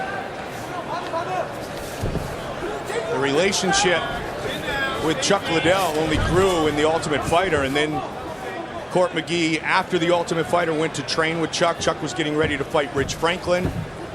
John Hackleman really took a liking to the Crusher, and now they've got that subsidiary school in Utah. The most scandalous team in college football is back when Spike's hit comedy Blue Mountain State returns for an all-new season. The season premiere of Blue Mountain State is Wednesday, September 21st at 11 on Spike, where you can catch a sneak peek episode immediately after tonight's fights. Main event still ahead. Jake Ellenberger and Jake Shields. Slips and rips to McGee. By McGee. Hands are tight, Joe. He's in a good position. Again, Yang tried to catch that right leg of Court McGee. Oftentimes, if you can catch that leg, you come straight with in this case, would be that straight left in the counter. You've got your opponent off balance.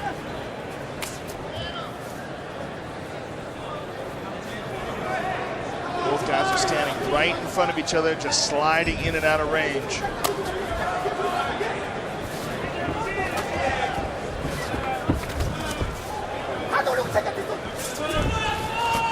Very tight, both men. The hands of McGee pretty much perfectly Watch your placed. finger. Big reach there by McGee. Yang, little bit low, but he likes the angle of that jab. Nice Heavy, leg kick. heavy. He's and landed quick it several times. Yeah, and a quick head kick. And you know, you can see there, McGee doesn't like it. Tried to absorb the strike by letting that leg whip a little bit. Throws you out of your stance, though.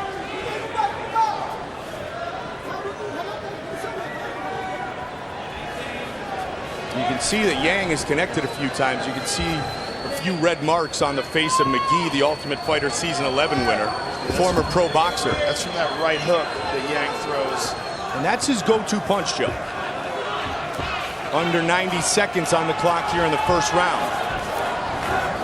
One Ultimate Fighter winner has been defeated tonight, Eric Koch, victorious over Jonathan Brookins. Oh, just missed with that right hook counter. And a quick kick from the Ox.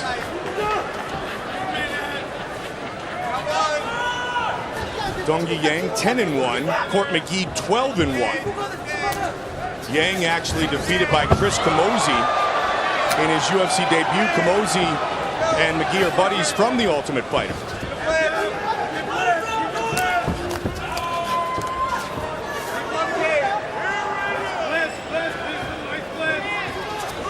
Is putting a lot of pressure on Yang now. It's what he's doing. That's an interesting thing. He's done that before. It makes it look like he's reaching for a takedown, and he throws a punch behind it. And Yang keeps trying to grab that leg. And nice inside leg kick by Yang.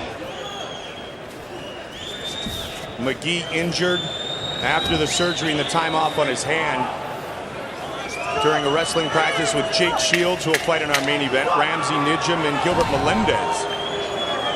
First round about to come to conclusion here in New Orleans. Right.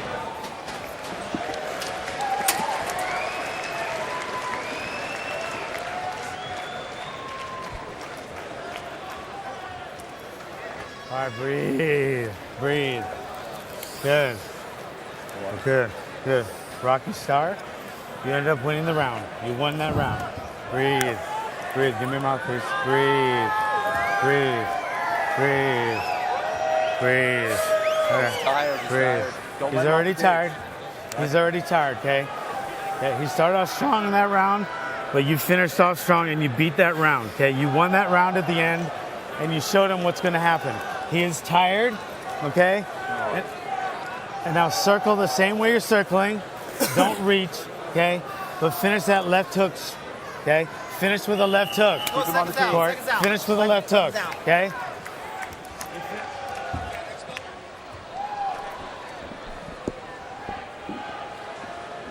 Step back, step back. Thank you.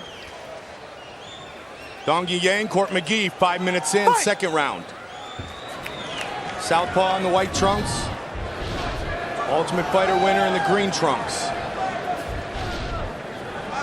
You see the hands, very much like a pro boxer, as Court McGee's background would dictate. Do you know how many pro boxing fights you have? Not a lot. Not a lot.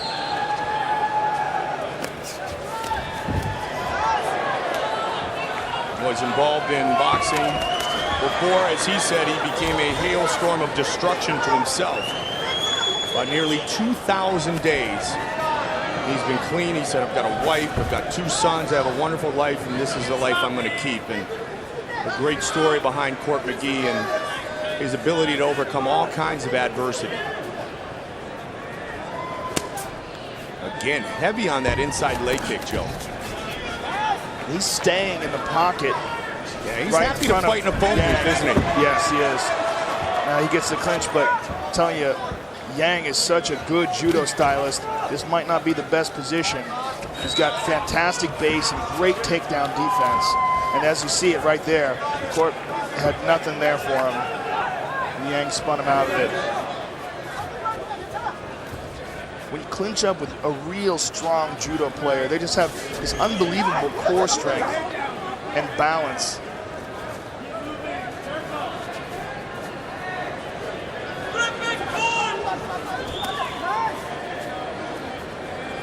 Third degree judo black belt, second degree black belt in Taekwondo. Yang Woo-do, fourth degree black belt, majored in martial arts back in his home in South Korea. How crazy is that? Yeah. Martial arts major in college. Yeah. And majored in East. Now he Asian teed off martial on there. arts. Yang landed a couple of good shots there. And again with that quick right hook. Dongi has a really good right hook. That right hook, he likes to duck down with his left and throw that right hook over the top.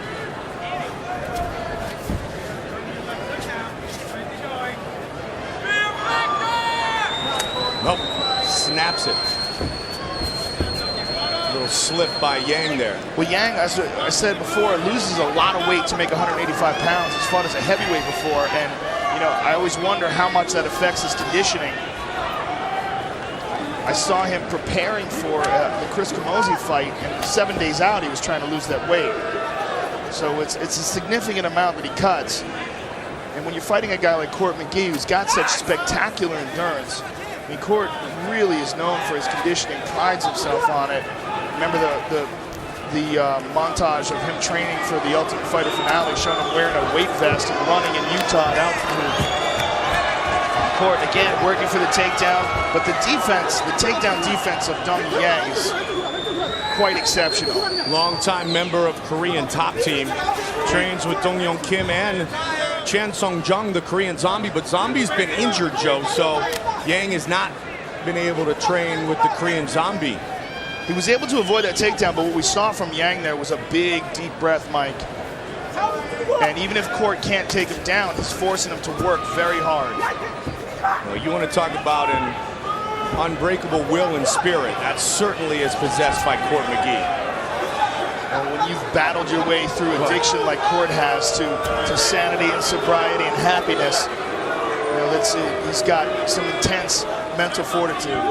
7-fight winning streak that he hopes to extend here tonight. Just over a minute on the clock here in the second round.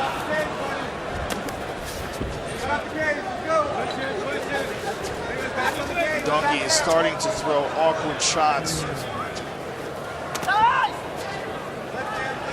as it slows down a bit. The constant pressure of Court McGee. Oh, there's a nice left hand. Yeah, quick combination. And he scored on that one. Just over 30 seconds on the clock here now. Nice head kick. He's been throwing that question mark kick, Mike, looking like it comes in like a front kick and then turns into a roundhouse kick at the end.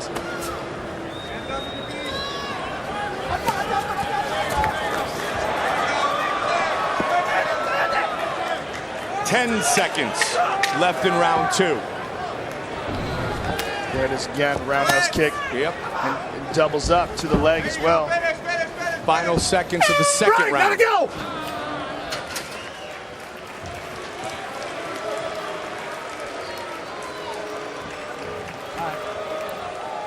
Crowd, don't mind the crowd, don't mind the crowd. Breathe, breathe. Worry about what your game plan is, and you're sticking to your game plan, okay? The only thing I want different is keep your hands up. Don't stand in front of his left hand. Do you hear me? Okay, breathe, breathe. Make him breathe deep. Okay. Deep breaths, buddy. Don't stand in front of his left hand. Okay, I want you to keep your left foot outside of his right hand. When he circles to your right, let that right leg go. Wide left hook and right leg. Okay. If he's tighter, I want that short reverse punch and finish with a hard left hook. And then move your head. Move your head. Breathe. He is so much more tired than you, it's not even funny, okay? But still, keep your hands up and your chin down. You are going to win this round, okay? You're going to go after him and win this round. Chin down. Circle. Keep your hands up. Let's go, guys. Get out of here. Set for the third and final round. Court McGee, Dongi Yang.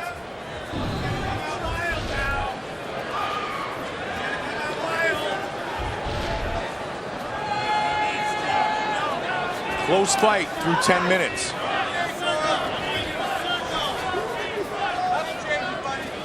Close and fairly uneventful. But Court McGee is putting pressure on Yang, and it seemed, at least in that second round, that Yang was starting to slow down a bit. 11 months since he last was in the octagon. There's a good straight jab by Yang.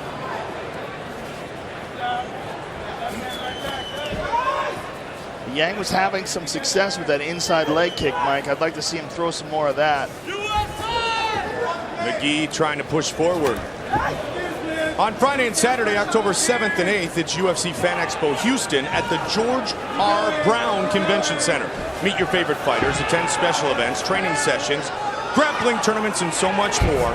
Tickets are available at UFCFanExpo.com. It is the official Court McGee, as I mentioned, not many pro fights. 2-0 as a pro boxer, Joe. But that means he trained a long time with his hands. Yang went back to that inside leg kick for a little bit, but this constant pressure of Court McGee. See if somebody really starts to feel, you know, that need to push it and to leave it out of the judge's hands here. Well, I'm a bit surprised. Oh! Big left hand by Yang! He rocked him and a big knee! Right as I said it, the urgency comes through in the odds.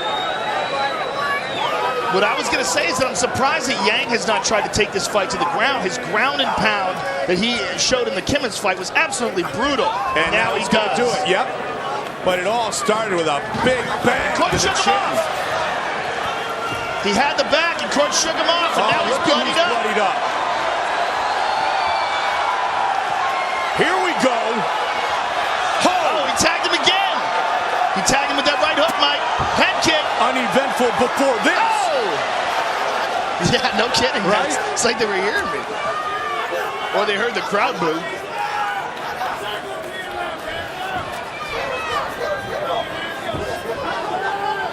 Court has got to be careful as he wades in that he doesn't catch one of those punches again. From 0 to 100 in a split second. Yang is tired though, Mike. And really both men are bloodied up a bit. Yang is tired and Court is not. And that's the thing that John Hackleman said in between rounds. He said there's no way he can be in the same condition as you. Well, you're running in the mountains of Utah with a weight vest on. You're in some shape. Yeah, you're an animal. See it, look how wide the punches from Yang. Discipline the punches from McGee are. It doesn't mean that one of those wide haymakers can't land though. Right. And he's busting the South Korean up. And again, Joe, 2-0 might be his only true professional boxing record, but that means he fought amateur. That means he trained for hours and hours and hours with his striking skills, with his hands. Under 90 seconds now, stuffed. Again, stuffs the takedown, looks for a toss, cannot get it. And he's grown up tossing people around in judo. And McGee's strong enough to prevent the takedown. Yang just took some big deep breaths. Time. Look at this, Court takes him down. And he's trying to get right into side control. Right in the mouth. He does. Spins out of it though, look at that. The Court's gonna, Court's looking for a knee there on the break. You know what, this is simply coming down to conditioning. Look at Court, is not even breathing heavy, man. I tell you, Court McGee is gonna break a lot of people just simply on conditioning alone. Watch for that right kick again at Court McGee. He may just try to hammer one away.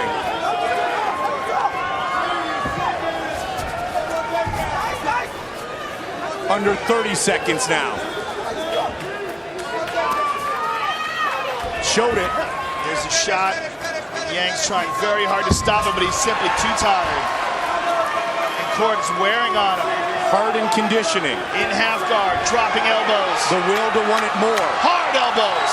Court McGee fighting to the finish. Steps over to guillotine. Looking to choke him out in the final seconds of the fight. He's got it. Can he get it? Fight goes the distance. Wow.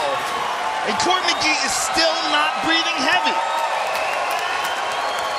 Court McGee, Dongyi Yang go the distance. The official decision is coming up next. UFC Fight Night, live on Spike, presented by Bud Light. Yang and McGee go the distance. Fight replay tonight brought to you by Popeyes, where authentic Louisiana cooking meets fast food. Welcome to Louisiana Fast. Somewhere in the third round, a fight broke out. And that's where it was. The left hook of Dongi Yang. And Court McGee, with that fantastic conditioning, not only recovered, but pushed the pace and started getting Yang to the ground. Had him mounted, was pounding on him, and in the very last seconds of the fight, jumped on a guillotine choke. And look at the right hand of Yang as Court's squeezing.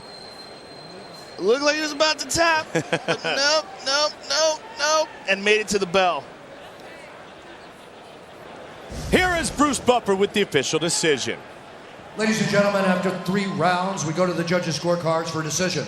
The judges score this contest 30-27, 29-28, and 30-28. Declaring the winner by unanimous decision, Court the Crusher McGee. He remains unbeaten inside the octagon. And what spectacular conditioning that young man has. Great skills, but man, his conditioning is what's so impressive. Court McGee, the winner here tonight, in front of the UFC Hall of Famer, the legendary Royce Gracie. Still to come, it is our main event of the evening as top welterweights collide when Jake Shields faces the juggernaut Jake Ellenberger. UFC Fight Night is being brought to you by Bud Light. It's the sure sign of a good time. Here we go. Shields' ultimate desire is another shot at the UFC title, but standing across the octagon is rapidly rising star Jake Ellenberger. 3 weeks ago, I just woke up from a call from my mom, and it was just kind of completely unexpected. You know, said my dad was dead, and just kind of went into shock. When my mom first told me, I was kind of in disbelief because it came so sudden. But I think within a minute, I decided to fight. Can't just put my life on hold and just stop things because he passed away. It's not how he would want me to live. He'd want me to move forward. He's been a huge part, you know, the most influential person out of anyone in my wrestling and fighting career. He's been in the corner in almost all my fights. He's usually there at the weigh-ins, usually in the locker room with me, so that's a little weird, but all I can do is just put it away, you know. A piece of him, you know, will always be there with me, and I just, at this point, it's about focusing myself and doing what I do best and going out there and winning this fight.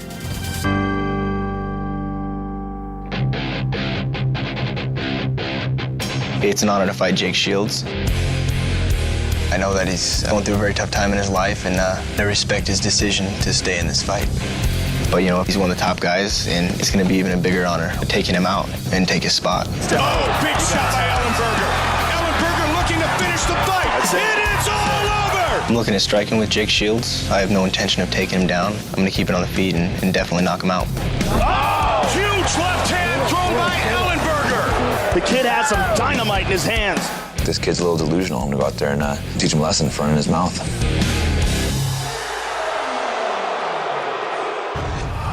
Just 3 weeks ago, he lost his manager, his best friend, his father, Jeff. Jake Shields is set to fight in the main event of the evening against the juggernaut, Jake Ellenberger.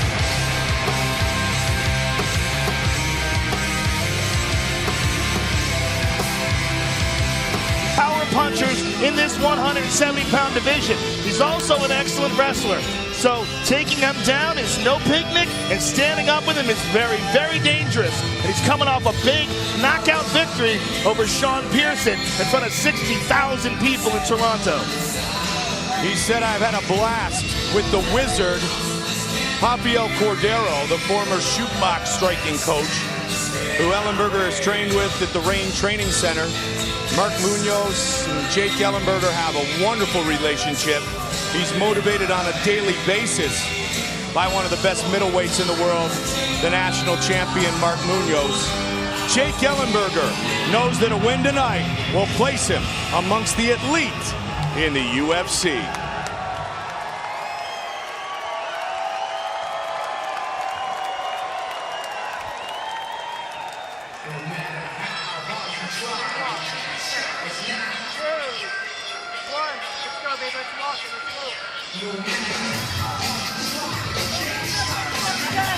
He has experienced just one defeat in his last 16 fights, a period of about 7 years, and that came against one of the world's best welterweights of all time, George Rush St. Pierre.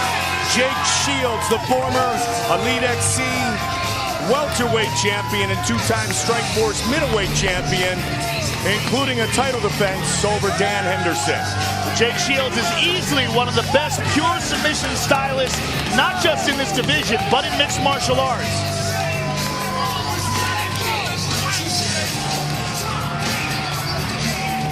He is an elite jiu-jitsu he's an elite jiu-jitsu black belt.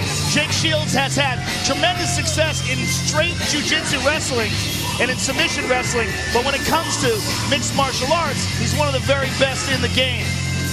His Achilles heel has been his striking, and that is where Jake Ellenberger shines. Jake Shields is clearly the better submission stylist, but Jake Ellenberger is clearly the better striker. Gilbert Melendez, Cesar Gracie, Brazilian Jiu-Jitsu black belt. Jake Shields, 26-5-1 in his MMA career. 15 straight wins over 6 years, dating back to 2005, prior to his title fight against George Rush St. Pierre. He said, in that fight, I held back, but I'm more confident because I've worked significantly on my stand-up. He's cleaned up his diet. He's totally vegan on his diet now. He feels confident he'll win tonight. Well, if you want to question the will and determination of Jake Shields, watch the Dan Henderson fight, because Dan Henderson is one of the biggest power punchers in the sport. He has that one hand, that right hand knockout punch that puts everybody to sleep. He dropped Jake Shields with it. Somehow, Jake Shields survived. I mean, I've never seen a guy get hurt that bad like Jake Shields was and go on to dominate the rest of the fight the way he did in that fight against Henderson. Spectacular display of will. Our tale of the tape for this, our main event of the evening, is brought to you by Bud Light. It's the sure sign of a good time. Here we go. Jake Shields, 32 years old, 6 years the elder of Jake Ellenberger. Everything else is virtually identical. And with the introductions, the veteran voice of the Octagon, Bruce Buffer. Ladies and gentlemen, this is the main event of the evening.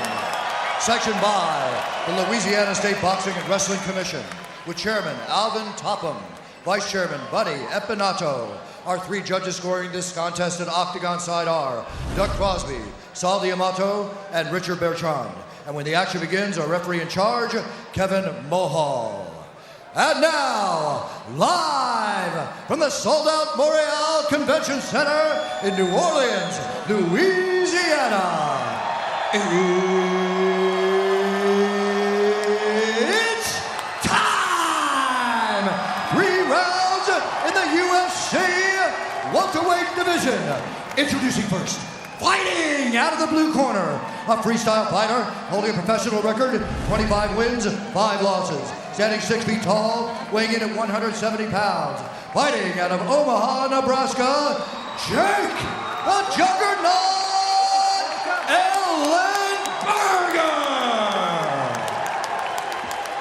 And now introducing his opponent. Fighting out of the red corner, a mixed martial artist holding a professional record, 26 wins, 5 losses, 1 draw. Standing 6 feet tall, weighing in at 171 pounds. Fighting out of San Francisco, California, ladies and gentlemen, he is the former 2-time Strikeforce middleweight champion, Jake Shields!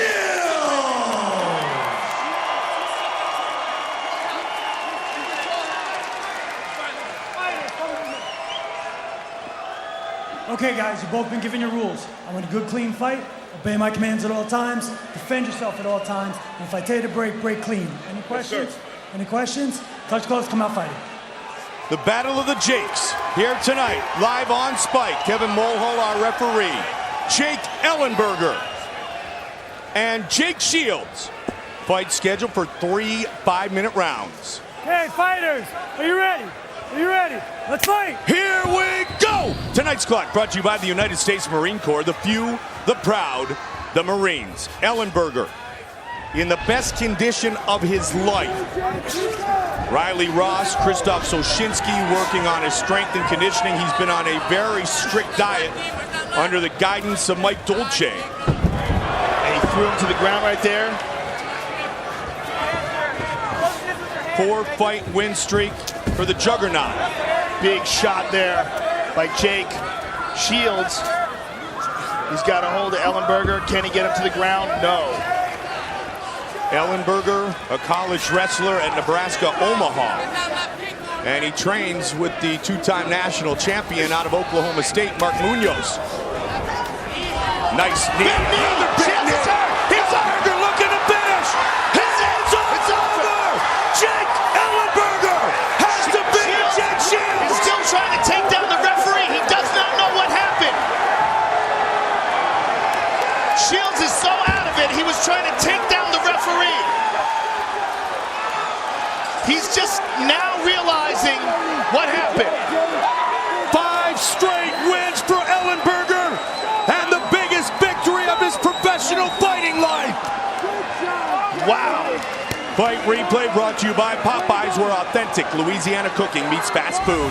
Welcome to Louisiana Fast. This was Juggernaut Fast. We had told you that Jake Ellenberger is a dangerous, dangerous man.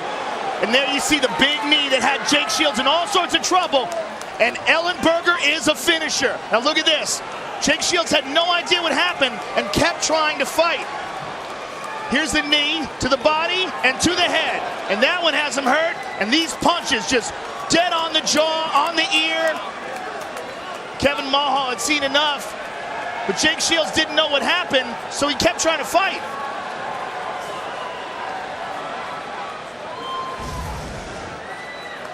Jake Ellenberger finishes Jake Shields.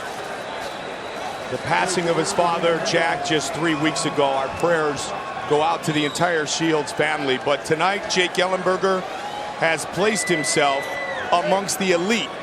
Let's see that one more time, Mike, because that was just absolutely spectacular. What a huge, huge victory for Jake Ellenberger.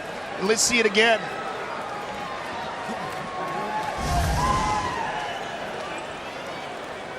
Jake Ellenberger ties him up here. Boom, and boom. The second one hurt him bad and just swarms on him. I think that might have been sped up. He really is that explosive, that strong, and that determined. Yeah, that was just ridiculous. And here we see in slow motion. There's one to the gut, and this one, bang, right on the jaw. Jake goes down holding on to the leg, but Ellenberger turns and just starts dropping hammers on him. Referee had seen enough, but here Jake Shields really had no idea what was going on and tries to complete a single here. Jake Shields disappointed. And elated as Ellenberger. And with the official decision, here is Bruce Buffer. Ladies and gentlemen, referee Kevin Mulhall has called a stop to this contest at 53 seconds of the very first round. Declaring the winner by TKO, Jake the Juggernaut Ellenberger. Huge win for Ellenberger. And here is Joe Rogan. All right, I'm here with the winner, Jake Ellenberger. Jake, biggest victory of your career for sure. A huge high-profile fight against a veteran, a former Strikeforce champion. Tell us how you're feeling right now. Oh, man, I feel unbelievable. You know, Jake Shields, he's a world champion. So, I mean, I can't explain how I feel right now. You know, it feels great. The game plan for this fight was simple. You wanted to keep this fight standing. You hurt him bad and finished him on the ground. You did everything you wanted to do tonight. Yeah, absolutely. You know, I got to thank my team, my coaches, Mark Munoz, everybody at Range Training Center, Team Bahi, Brazilian Jiu-Jitsu, Mas Rafael Cordeiro, Kings MMA. I'm just surrounded by some amazing people.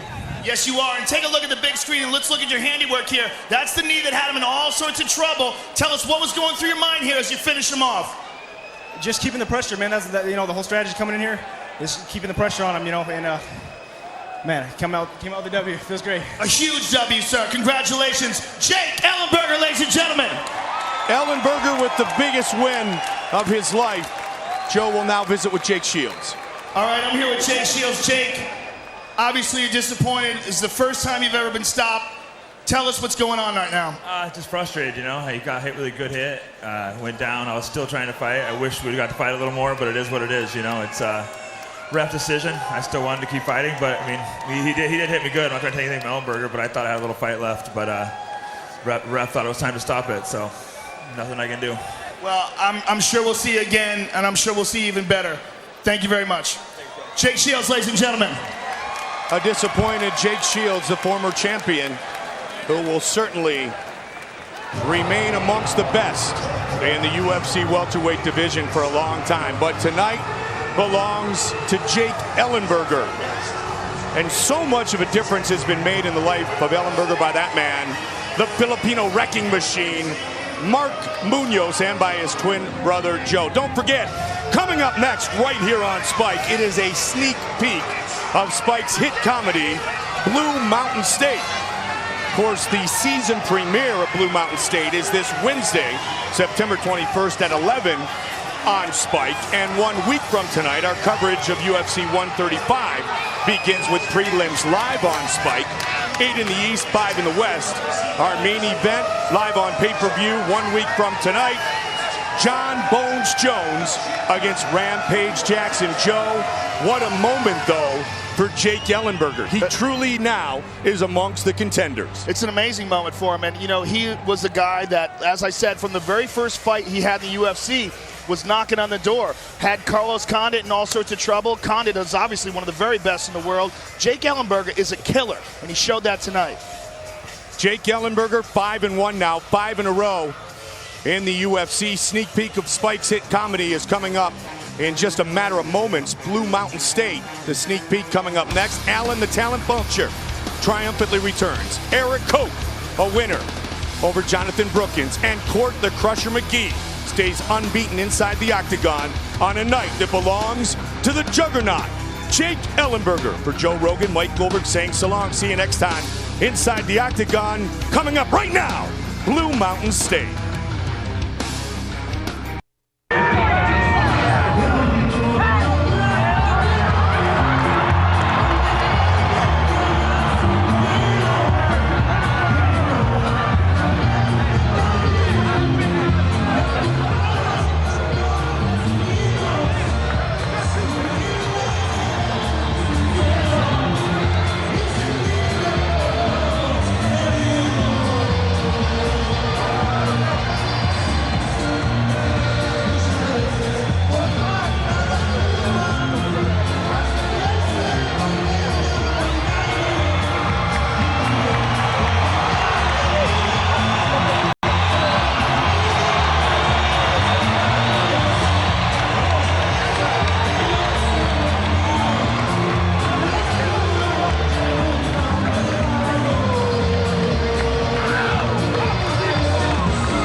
We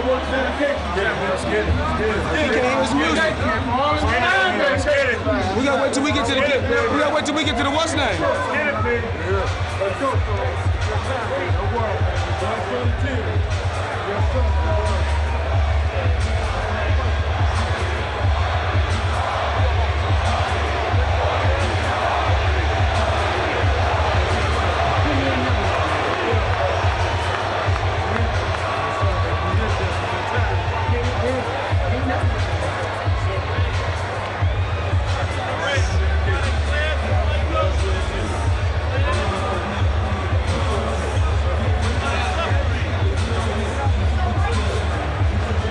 They gotta start his music over.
Las Vegas, Nevada, USA, Mayweather Promotions and Golden Boy Promotions are proud to present the main event of the evening. 12 rounds of boxing for the WBC Welterweight Championship of the World. Sponsored by Cerase Congaracta Tecate, DeWalt Power Tools, new 20-volt max lithium ion system, AT&T. Get it faster with AT&T. Rethink possible. Southwest Airlines. Fly Southwest. It's the right call. And Cancun Tourism. Discover paradise. This bout is sanctioned by the Nevada State Athletic Commission Chairman Bill Brady, Executive Director Keith Kaiser, and the World Boxing Council President and Supervisor for this contest tonight, Jose Suleiman. At ringside, the 3 judges scoring the bout on the 10-point system, Adelaide Bird, Jerry Roth, and Glenn Trowbridge. And inside the ring, in charge of the action, Hall of Fame announcer, Joe Fair but Firm Cortez. And now, ladies and gentlemen, let's meet the stars of Star Power. Fighting out of the red corner, wearing black with orange, official weight 146.5 pounds. A perfect professional record. 41 fights, 41 victories, including 25 knockouts, and he has captured 6 world titles in 5 divisions. From Grand Rapids, Michigan, the former junior lightweight world champion, former lightweight world champion, former super lightweight world champion, former 2-time welterweight world champion, and former super welterweight champion of the world, the undefeated Floyd Money